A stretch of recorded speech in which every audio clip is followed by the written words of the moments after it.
नमस्कार दोस्तों, आप सबों का स्वागत है। बिहार बोर्ड मैट्रिक परीक्षा 2000 जो कि इसी मॉडल आधारित पर आपको बिहार बोर्ड मैट्रिक परीक्षा में और सामाजिक विज्ञान का आज हम बताने जा रहे हैं। दोस्तों, जैसा कि हम पहले भी बहुत सारा सामाजिक विज्ञान का वीडियो अपलोड कर चुके हैं और उससे बहुत सारा प्रश्न इसमें मिल रहा है। तो आप पहले का वीडियो अगर देखे होंगे तो आप इसमें बहुत सारा प्रश्न आप पहले आंसर बता देंगे। तो आइए, पहला प्रश्न आप देख रहे हैं, यह भी प्रश्न हम कई बार वीडियो में बता चुके हैं। तो पहला प्रश्न आप देख रहे हैं स्क्रीन पर, कह रहा है प्रश्न में कि हिंद चीन में बसने वाले फ्रांसीसी कहे जाते थे। हिंद चीन में बसने वाले फ्रांसीसी कहे जाते थे। तो आपके सामने 4 ऑप्शन है, इनमें से कौन सा सही है? अगर आप सी सोचे हैं तो बिल्कुल सही सोचे हैं, क्लोन। हिंद चीन में बसने वाले फ्रांसीसी को क्या कहते थे? क्लोन कहते थे। ऑप्शन नंबर सी सही है। अगला प्रश्न है आपका, रॉलेट एक्ट कब पारित हुआ? रॉलेट एक्ट कब पारित हुआ? तो इस प्रश्न का उत्तर हो जाएगा आपका ऑप्शन नंबर ए, बिल्कुल सही है। 1919 में रॉलेट एक्ट पारित हुआ था। अगला प्रश्न है आपका, जलियांवाला बाग हत्याकांड के विरुद्ध किसने अपनी नाइट की उपाधि त्याग दी? प्रश्न फिर से समझिए दोस्तों, जलियांवाला बाग हत्याकांड 13 अप्रैल 1919 में हुआ था और उसी में नाइट की उपाधि किस व्यक्ति ने त्याग दिया था? तो आपका ऑप्शन है, यहाँ पे देख रहे हैं। तो इस प्रश्न का उत्तर हो जाएगा आपका ऑप्शन नंबर सी, बिल्कुल सही है। रविन्द्रनाथ टैगोर ने जलियांवाला बाग हत्याकांड के विरोध में किसने अपनी नाइट की उपाधि त्याग दी थी? तो रविन्द्रनाथ टैगोर ने त्याग दिया था। चलते अगले प्रश्न की ओर। प्रश्न है आपका, जर्मनी के एकीकरण में किसकी भूमिका महत्वपूर्ण थी? जर्मनी के एकीकरण में किसकी भूमिका महत्वपूर्ण थी? तो इस प्रश्न का उत्तर हो जाएगा आपका ऑप्शन नंबर बी, बिल्कुल सही है, बिस्मार्क का। अगला प्रश्न है आपका, आर्य समाज की स्थापना किसने की? आर्य समाज की स्थापना किसने की? तो इस प्रश्न का उत्तर हो जाएगा आपका ऑप्शन नंबर सी, बिल्कुल सही है, स्वामी दयानंद सरस्वती ने। आर्य समाज की स्थापना किसने की? स्वामी दयानंद सरस्वती ने। अगला प्रश्न है आपका, पूर्ण स्वराज की मांग का प्रस्ताव कांग्रेस के किस वार्षिक अधिवेशन में पारित हुआ? पूर्ण स्वराज की मांग का प्रस्ताव कांग्रेस के किस वार्षिक अधिवेशन में पारित हुआ? तो इस प्रश्न का उत्तर हो जाएगा आपका ऑप्शन नंबर ए, बिल्कुल सही है, 1929 में लाहौर अधिवेशन, 1929 लाहौर अधिवेशन में पारित हुआ था पूर्ण स्वराज की मांग। अगला प्रश्न आपका, प्रश्न है, भारत में सूती वस्त्र की प्रथम मिल खोली गई। भारत में प्रथम सूती मिल की खोली गई। तो इस प्रश्न का उत्तर हो जाएगा आपका ऑप्शन नंबर बी, बिल्कुल सही है, मुंबई में। भारत में सूती वस्त्र की प्रथम मिल कहाँ खोली गई है? मुंबई में। ऑप्शन नंबर बी सही है। अगला प्रश्न आपका, अखिल भारतीय ट्रेड यूनियन कांग्रेस के प्रथम अध्यक्ष कौन थे? तो इस प्रश्न का उत्तर हो जाएगा आपका ऑप्शन नंबर बी, बिल्कुल सही है, लाला लाजपत राय। लाला लाजपत राय। अगला प्रश्न है, हिंद चीन क्षेत्र में अंतिम युद्ध की समाप्ति के समय अमेरिकी राष्ट्रपति कौन थे? तो इस प्रश्न का उत्तर हो जाएगा आपका ऑप्शन नंबर बी, बिल्कुल सही है, निक्सन। हिंद चीन क्षेत्र में अंतिम युद्ध की समाप्ति के समय अमेरिकी राष्ट्रपति कौन थे? निक्सन। ऑप्शन नंबर बी सही है। अगला प्रश्न आपका, प्रश्न है, विक्टर एमुल ने किसे प्रधानमंत्री नियुक्त किया था? प्रश्न है, विक्टर एमुनुएल ने किसे प्रधानमंत्री नियुक्त किया? तो इस प्रश्न का उत्तर हो जाएगा आपका काउंट कपूर को। ऑप्शन नंबर सी, बिल्कुल सही है, काउंट कपूर को। अगला प्रश्न है, रक्त और लौह की नीति का अवलंबन किसने किया? प्रश्न है, रक्त और लौह की नीति का अवलंबन किसने किया? तो इस प्रश्न का उत्तर हो जाएगा आपका ऑप्शन नंबर डी, बिल्कुल सही है, बिस्मार्क ने। किसने किया? बिस्मार्क ने। आपको इस तरह पूछ दिया जाएगा प्रश्न कि रक्त और लौह की नीति किसने अपनाई? तो बिस्मार्क ने। अगला प्रश्न है, नई आर्थिक नीति एनईपी कब लागू हुई? नई आर्थिक नीति एनईपी कब लागू हुई? तो इस प्रश्न का उत्तर हो जाएगा आपका 1921 ईस्वी में। ऑप्शन नंबर सी सही है। अगला प्रश्न है आपका, इंडियन स्टूडरी कमीशन का अन्य नाम क्या है? तो इस प्रश्न का उत्तर हो जाएगा आपका ऑप्शन नंबर बी, बिल्कुल सही है, साइमन कमीशन। अगला प्रश्न है, महात्मा गांधी ने किस समाचार पत्र का संपादन किया? महात्मा गांधी ने किस समाचार पत्र का संपादन किया? तो ऑप्शन नंबर बी, बिल्कुल सही थे आप, यंग इंडिया का। अगला प्रश्न है, गुटेनबर्ग ने सर्वप्रथम किस पुस्तक की छपाई की? तो ऑप्शन नंबर सी, बिल्कुल सही है, बाइबल। अगला प्रश्न है, अशोक का अभिलेख किस लिपि में है? अशोक का अभिलेख किस लिपि में है? तो ब्राह्मणी लिपि में है। Option number A. अगला प्रश्न है, बंगाल विभाजन कब वापस लिया गया? बंगाल विभाजन कब वापस लिया गया? तो ऑप्शन नंबर सी, बिल्कुल सही है, बंगाल विभाजन को 1911 ईस्वी में वापस लिया था। और बंगाल विभाजन कब लागू हुआ था? 1905 ईस्वी में। बंगाल विभाजन लागू कब हुआ था? 1905 में। वापस कब लिया? 1911 ईस्वी में। ऑप्शन नंबर सी सही है इस प्रश्न का उत्तर। अगला प्रश्न आपका, रूस में कब दशरथ समाप्त किया गया? तो इस प्रश्न का उत्तर हो जाएगा आपका ऑप्शन नंबर ए, बिल्कुल सही है, 1861 ईस्वी में। 1861 ईस्वी में। अगला प्रश्न है, किस सम्मेलन में 1 मई को मजदूर दिवस मनाने की निर्णय लिया गया? किस सम्मेलन में 1 मई को मजदूर दिवस मनाने का निर्णय लिया गया? तो इस प्रश्न का उत्तर हो जाएगा आपका ऑप्शन नंबर बी, बिल्कुल सही है, द्वितीय अंतर्राष्ट्रीय सम्मेलन।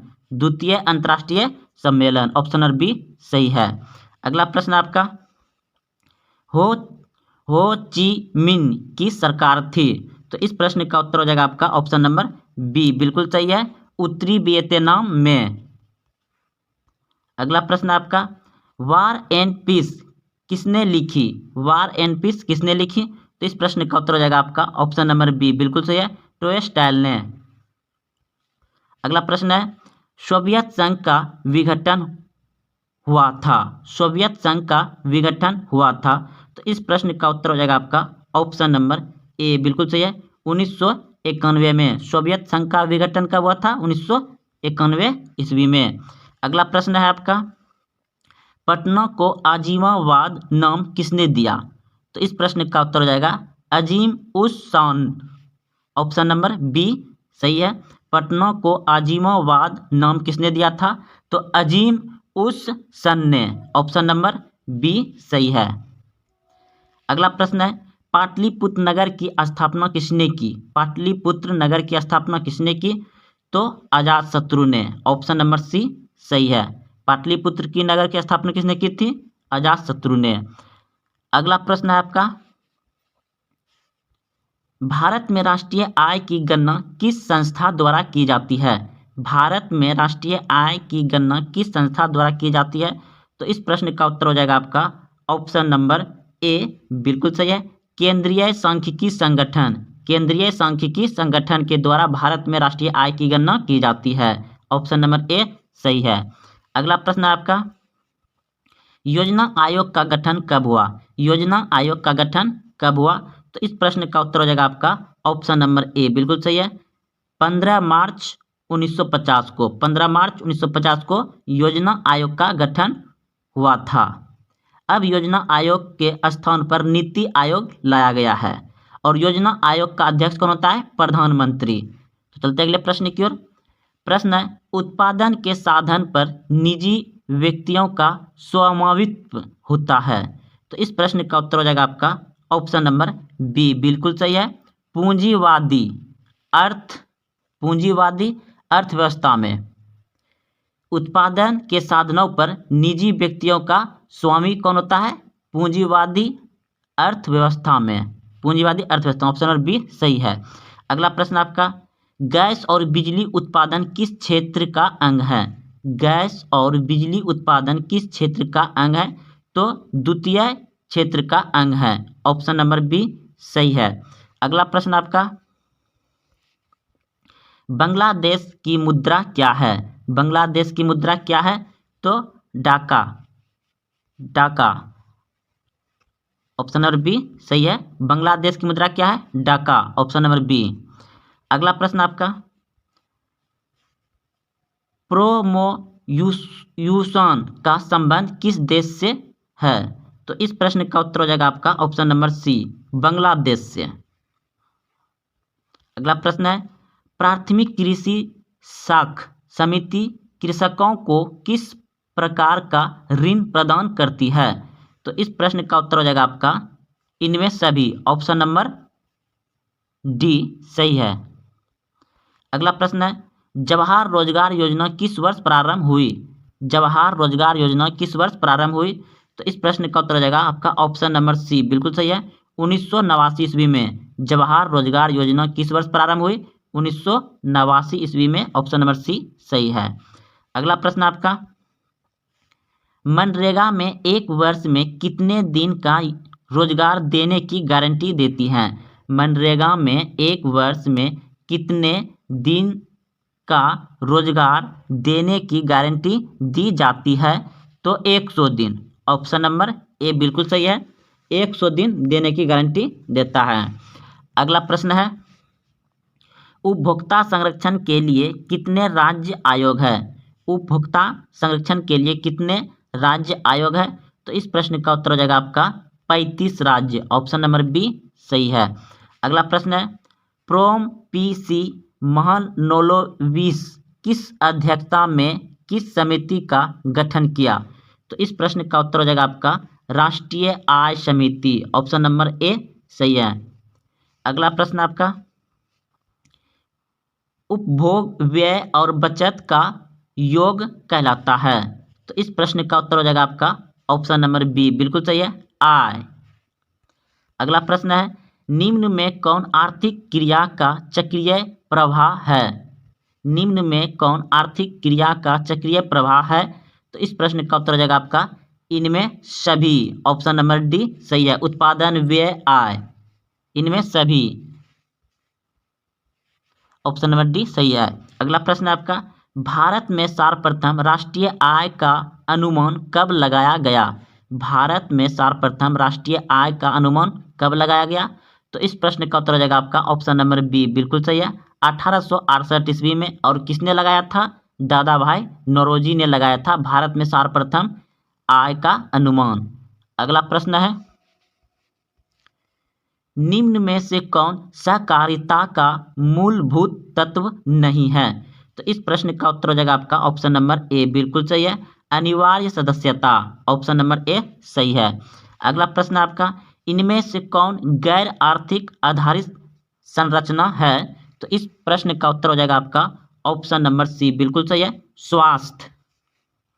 अगला प्रश्न आपका, संविधान का 74वां संशोधन संबंधित है? संविधान का 74वां संविधान संशोधन है। तो इस प्रश्न का उत्तर हो जाएगा आपका ऑप्शन नंबर बी, बिल्कुल सही है, नगरीय शासन व्यवस्था में, नगरीय शासन व्यवस्था में। अगला प्रश्न है आपका,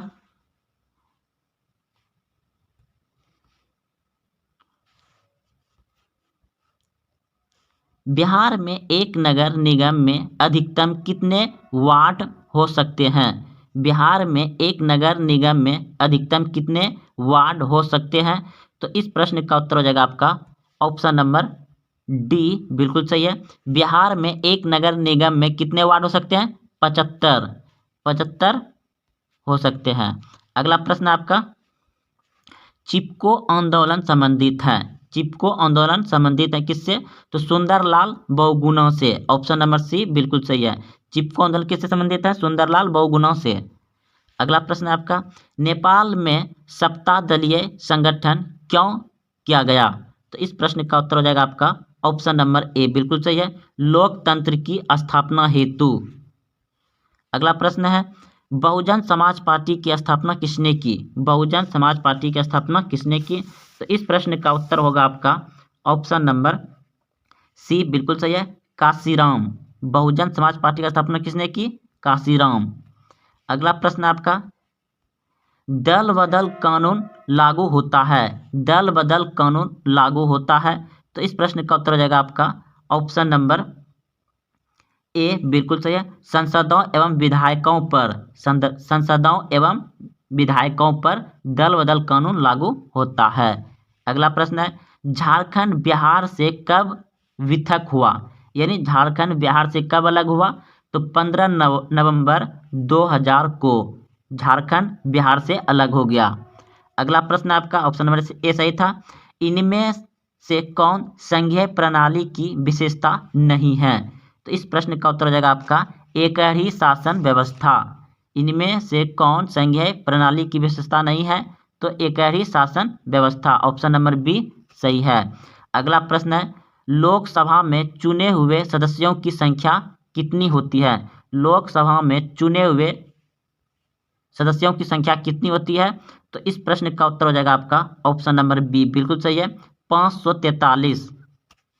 अगला प्रश्न है, पूर्व में बांग्लादेश जाना जाता था। पूर्व में बांग्लादेश जाना जाता है तो पूर्वी पाकिस्तान के नाम से जाना जाता है, ऑप्शन नंबर सी सही है। अगला प्रश्न है, वेस्ट इंडीज संघ की स्थापना हुई? तो इस प्रश्न का उत्तर हो जाएगा आपका ऑप्शन नंबर डी बिल्कुल सही है, 1958 ईस्वी में वेस्ट इंडीज संघ की स्थापना हुई, ऑप्शन नंबर डी सही है।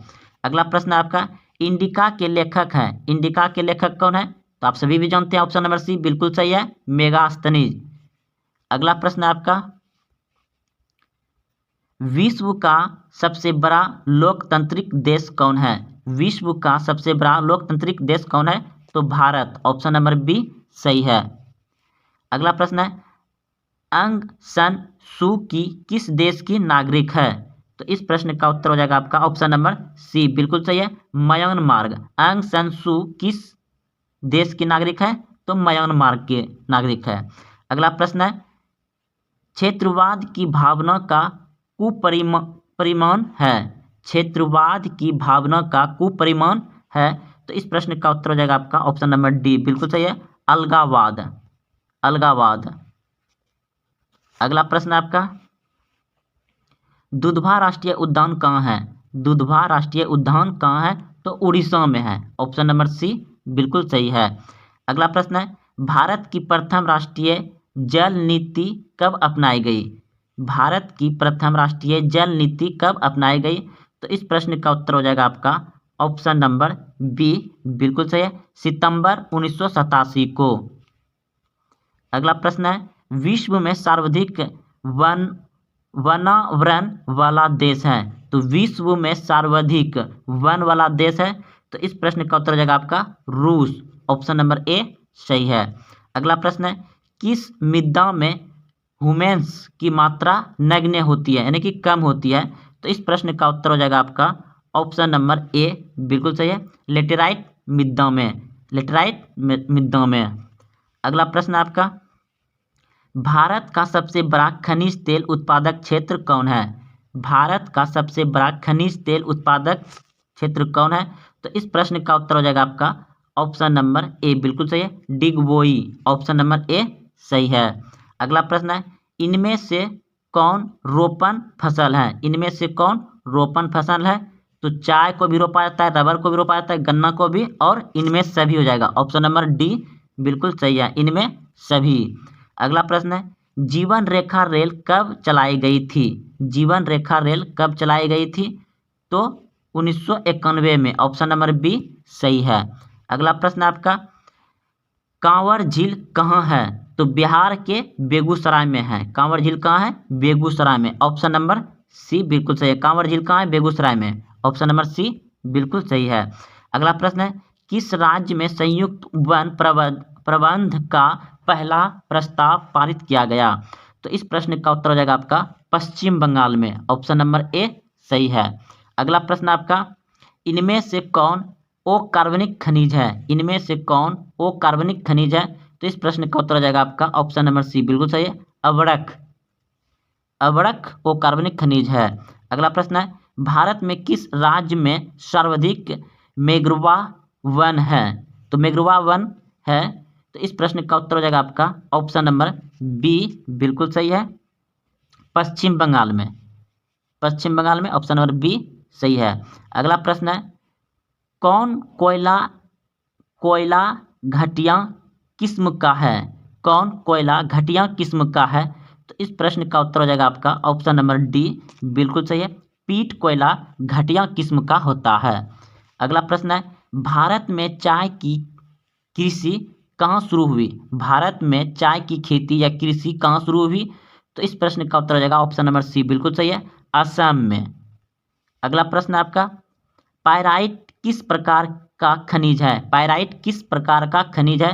तो इस प्रश्न का उत्तर हो जाएगा आपका ऑप्शन नंबर ए, बिल्कुल सही, धात्विक। ऑप्शन नंबर ए सही है। पायराइट किस प्रकार की खनिज है? धात्विक। अगला प्रश्न है, भारत का पहला परमाणु शक्ति संयंत्र कौन है? भारत का पहला परमाणु शक्ति संयंत्र कौन है? तो इस प्रश्न का उत्तर हो जाएगा तारापुर। ऑप्शन नंबर ए सही है। अगला प्रश्न है, कोडरमा का संबंध किस खनिज से है? तो इस प्रश्न का उत्तर हो जाएगा अभ्रक से। कोडरमा का संबंध किससे है? अभ्रक से। ऑप्शन नंबर ए सही है। अगला प्रश्न है आपका, किस देश ने ओपेक की सदस्यता त्याग दी? किस देश ने ओपेक की सदस्यता त्याग दी? तो इस प्रश्न का उत्तर हो जाएगा आपका ऑप्शन नंबर डी, बिल्कुल सही है, कतर। कतर ने ओपेक की सदस्यता त्याग दी। अगला प्रश्न है, इनमें कौन जूट का अग्रणी उत्पादक है? इनमें कौन जूट का अग्रणी उत्पादक है? तो इस प्रश्न का उत्तर हो जाएगा आपका सी, बांग्लादेश। सबसे ज़्यादा जूट का उत्पादन होता है बांग्लादेश में। अगला प्रश्न है, असवन बांध किस नदी से संबंधित है? तो इस प्रश्न का उत्तर हो जाएगा आपका ऑप्शन नंबर सी, बिल्कुल सही है, नील नदी से। नील नदी से। अगला प्रश्न है आपका, इनमें से कौन प्राकृतिक आपदा नहीं है? इनमें से कौन प्राकृतिक आपदा नहीं है? तो आतंकवाद। आतंकवाद क्या है? ये मानवीय आपदा है। अगला प्रश्न है, विनाशकारी भूकंप से बिहार किस वर्ष प्रभावित हुआ था? तो 1934 ईस्वी में। ऑप्शन नंबर डी सही है। अगला प्रश्न आपका, बाढ़ के समय कौन स्थान सुरक्षित है? तो बहुत ही आसान बात है, बाढ़ के समय कौन स्थान सुरक्षित है? तो ऊंची भूमि। ऑप्शन नंबर ए सही है। अगला प्रश्न है, भूस्खलन से अभिप्राय है। तो भूस्खलन होता है कोई भी चीज सरकना, यानी कि गिर जाना धीरे धीरे। तो क्या मलबों का सिसकना, चट्टानों का गिरना, चट्टानों का सिसकना, इनमें सभी हो जाएगा। यानी कि भूस्खलन मतलब ही होता है कोई चीज सिसकना, गिरना, तो इनमें सभी हो जाएगा। भूस्खलन सभी हो जाएगा। आकस्मिक प्रावधान का प्रमुख घटक है। तो इस प्रश्न का उत्तर हो जाएगा आपका ऑप्शन नंबर डी, बिल्कुल सही है, इनमें सभी। इनमें सभी। अगला प्रश्न है, भूकंप संभावित क्षेत्र में भवनों की आकृति होनी चाहिए। तो कैसा होना चाहिए? इस प्रश्न का उत्तर हो जाएगा आपका ऑप्शन नंबर बी, बिल्कुल सही है, त्रिभुजाकार होना चाहिए। तो दोस्तों इसमें 80 ही प्रश्न थे जो कि बिहार बोर्ड के द्वारा जारी किया गया यह मॉडल पेपर है और इसी आधारित प्रश्न आपको पूछे जाएंगे। तो आप इस वीडियो को एक दो बार देखें और सभी प्रश्न को याद कर लें। तो मिलते हैं कल। जय हिंद, जय भारत।